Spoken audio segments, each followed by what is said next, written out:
இந்த வலுவிழந்த அதிமுகங்கிற விமர்சனம் என்பது பொதுவெளிகளில் மக்கள் மத்தியில் அண்ணா திராவிட முன்னேற்ற கழகத்தினர் மத்தியிலே கூட ஒரு அதிருப்தியை உருவாக்கிடுச்சு, ஒரு மனச்சோர்வை ஏற்படுத்தி இருக்கிறது.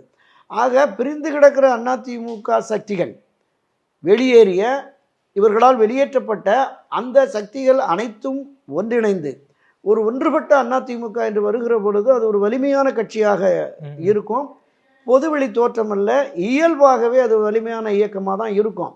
ஒன்றுபட்ட அதிமுக தமிழகத்தின் ஆகப்பெரிய அரசியல் கட்சி என்பது புரட்சித் தலைவர் எம்ஜிஆர் காலத்திலும் செல்வி ஜெயலலிதா காலத்திலும் நிரூபணமான ஒன்று. அந்த அடிப்படையில் கட்சி கட்டமைப்பை வலுப்படுத்தினால் மட்டுமே கூட்டணிகள் வரும் என்கிற யதார்த்த நிலை இருக்கிறது.